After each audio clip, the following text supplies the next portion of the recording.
대기업 연구원 57세, 안전하다고 믿은 ETF로 퇴직 후 삶이 달라졌습니다. 솔직히 말해서 은퇴는 멀리 있는 얘기 같다가도 어느 순간 갑자기 눈앞에 와 있습니다.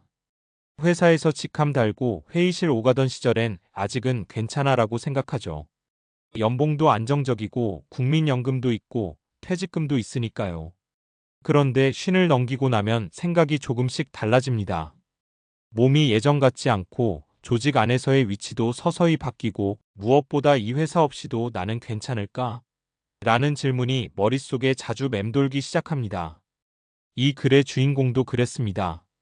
대기업 연구원으로 30년 가까이 일해온 57세 남성. 남들이 보기엔 안정적인 커리어였고 본인도 그렇게 믿어왔죠. 특히 그는 ETF를 중심으로 한 투자 덕분에 나는 은퇴 준비를 꽤 잘 해왔다고 생각했습니다. 하지만 퇴직 후 삶은 그가 상상했던 것과는 꽤 달랐습니다. 그리고 아이러니하게도 안전하다고 믿었던 ETF 투자가 그의 은퇴 이후 삶의 태도와 생활 방식을 완전히 바꿔놓았습니다. 은퇴 준비에 착각 모아두면 끝이라는 생각. 많은 직장인들이 은퇴 준비를 이렇게 생각합니다. 지금 열심히 모아두면 나중엔 알아서 굴러가겠지. ETF는 그 생각을 더 굳혀주는 도구였습니다. 개별 주식보다 안정적이고 펀드보다 투명하고 장기 투자하면 결국 우상향한다는 믿음. 이 연구원도 마찬가지였습니다. 미국 지수 ETF, 배당 ETF, 채권 ETF까지 포트폴리오는 꽤 그럴듯했습니다. 퇴직 전까지 꾸준히 적립식으로 투자했고 평균 수익률도 나쁘지 않았습니다. 문제는 돈의 크기가 아니라 돈을 바라보는 방식이었습니다. 퇴직 전까지 그는 ETF를 쌓아두는 자산으로만 생각했습니다. 하지만 은퇴 후엔 ETF가 생활을 책임져야 하는 자산이 되어버린 거죠. 이 차이는 생각보다 큽니다. 퇴직 후 처음 마주한 현실, 수익률보다 무서운 건 변동성. 퇴직하고 나서 가장 먼저 체감한 건 월급이 사라졌다는 사실이었습니다. 당연한 얘기지만 막상 겪어보니 느낌이 다르다고 하더군요. ETF 계좌에 있는 숫자는 그대로인데 그 숫자가 줄어드는 게 아니라 쓰이기 시작한다는 점이 심리적으로 큰 부담이었습니다. 특히 시장이 흔들릴 때가 문제였습니다. 직장 다닐 땐 지금 떨어져도 상관없어. 어차피 장기 투자야라고 생각했는데 은퇴 후에는 하루하루가 다르게 느껴졌습니다. 이번 달 생활비를 꺼내야 하는데 하필이면 시장이 빠졌네. 이 순간부터 ETF는 안전자산이 아니라 신경 쓰이는 자산이 되기 시작합니다. 사례 1. 배당 ETF만 믿었던 60대 초반 은퇴자. 첫 번째 사례는 배당 ETF 위주로 은퇴 준비를 했던 60대 초반 남성입니다. 이분은 배당으로 생활비를 충당하면 원금은 지킬 수 있다고 믿었습니다. 실제로 은퇴 초반 23년은 괜찮았죠. 하지만 배당은 생각보다 일정하지 않았고 시장 상황에 따라 배당금이 줄어드는 해도 있었습니다. 문제는 그때마다 이게 맞는 선택이었나? 라는 불안이 커졌다는 겁니다. 결국 배당 외에 쓸 현금이 부족해 ETF 일부를 팔아야 했고 그 순간부터 원금에 대한 집착이 더 심해졌다고 합니다. 이분이 뒤늦게 깨달은 건 이거였습니다. 배당 ETF는 현금 흐름의 일부일 뿐 은퇴 생활 전체를 책임져 주지는 않는다는 사실이죠. 사례 2. 지수 ETF 장기 투자의 함정. 두 번째 사례는 미국 지수 ETF 하나로 은퇴 준비를 한 50대 후반 직장인이었습니다.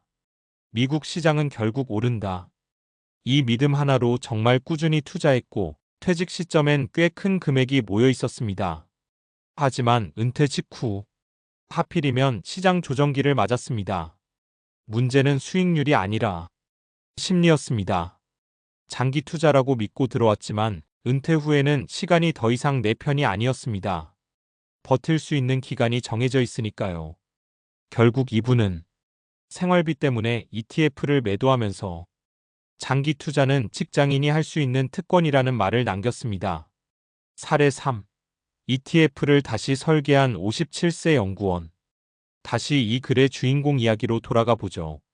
그는 퇴직 후 1년 정도 지나서야 자신의 ETF 포트폴리오를 다시 들여다봤다고 합니다.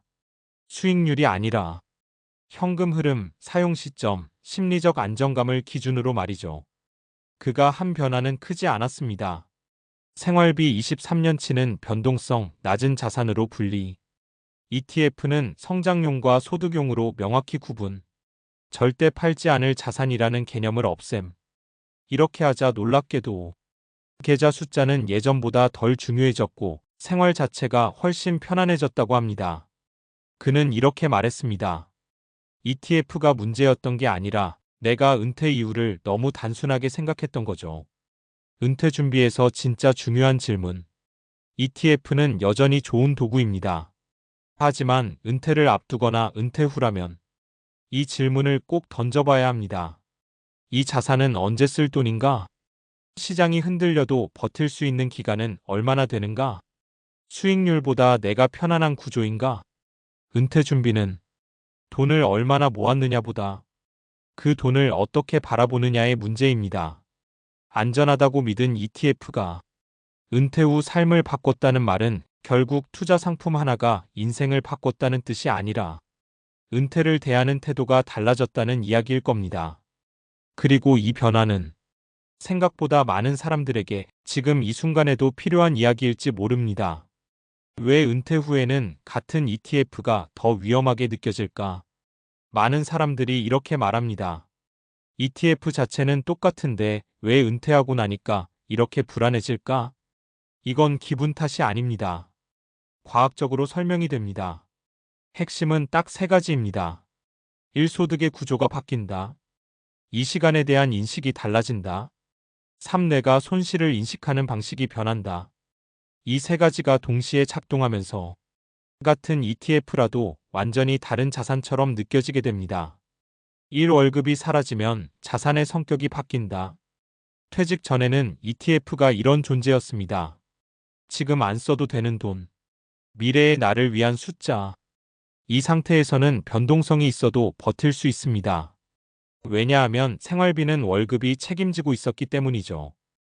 이걸 경제학에서는 인적자본 휴먼 캐퍼털과 금융자본 퍼넨셜 캐퍼털의 관계라고 설명합니다.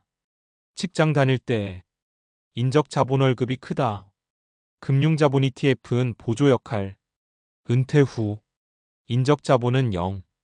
금융자본이 생존자본이 된다. 이 순간부터 ETF는 투자 자산이 아니라 생활 인프라가 됩니다. 생활 인프라는 흔들리면 안 되죠. 그래서 같은 변동성도 훨씬 크게 느껴지는 겁니다. 이 은퇴 후에는 시간이 내 편이 아니다. 젊을 때 장기 투자가 가능한 이유는 단순합니다. 시간이 많기 때문이죠.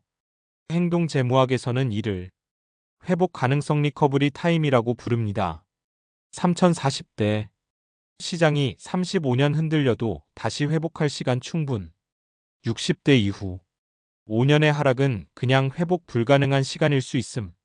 그래서 은퇴 후에는 장기적으로 오른다는 말이 더 이상 위로가 되지 않습니다. 이 연구원도 그랬습니다.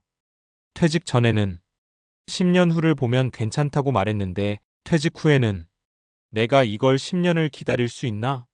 가 됐죠. 이건 비관이 아니라 현실적인 시간 인식 변화입니다. 3인간의 뇌는 손실에 2배 더 민감하다. 이건 아주 유명한 이론입니다. 노벨 경제학상을 받은 카너먼과 트버스키의 전망이론 프라스펙트 시리이죠. 핵심만 말하면 이겁니다. 사람은 같은 크기의 이익보다 손실에서 느끼는 고통을 약 2배 크게 느낀다. 퇴직 전에는 손실이 나도 어차피 월급은 들어오니까라는 완충 장치가 있었습니다. 하지만 은퇴 후에는 손실 생활비 감소, 손실 미래 불안, 손실 통제력 상실, 이렇게 연결됩니다. 그래서 ETF 계좌가 10% 빠졌을 때의 감정이 퇴직 전과 퇴직 후가 완전히 다른 거죠. 은퇴 후 ETF의 진짜 위험은 수익률이 아니다. 여기서 중요한 결론이 나옵니다. 은퇴 후 ETF의 가장 큰 리스크는 마이너스 수익률이 아니라 심리적 붕괴다. 실제로 연구 결과를 보면 은퇴자의 투자 실패 원인 중 상당수가 시장 선택이 아니라 타이밍 오류입니다. 불안해서 너무 빨리 팔고 회복 직전에 현금화하고 다시 들어가지 못한다. 즉, ETF가 위험해서가 아니라 은퇴자의 구조에 맞지 않게 설계됐기 때문입니다. 그래서 은퇴 준비에서 꼭 필요한 개념 자산의 역할 분리. 이 연구원이 ETF를 다시 설계하면서 가장 크게 바꾼 생각이 하나 있습니다. 모든 돈이 같은 역할을 할 필요는 없다. 이건 재무학에서도 아주 기본 개념입니다. 멘탈 어카운팅이라고 하죠. 은퇴 후 자산은 적어도 이렇게 나뉘어야 합니다. 지금 써야 할 돈, 곧 쓸 돈, 나중에 써도 되는 돈. 문제는 많은 사람들이 이 세 가지를 하나의 ETF 계좌에 넣어두고 모든 불안을 그 계좌 하나로 버틴다는 겁니다. 당연히 힘들 수밖에 없습니다. 안전한 ETF라는 말의 진짜 의미. 마지막으로 꼭 짚고 가야 할 게 있습니다. ETF는 안전하거나 위험한 게 아닙니다. 사람의 상황에 따라 안전해지기도 위험해지기도 합니다.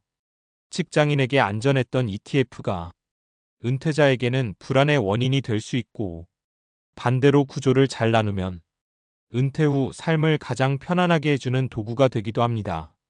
이 연구원이 말한 ETF로 퇴직 후 삶이 달라졌다는 말은 수익률 때문이 아니었습니다. 돈을 바라보는 관점이 모으는 시기에서 살아가는 시기로 바뀌었기 때문이죠.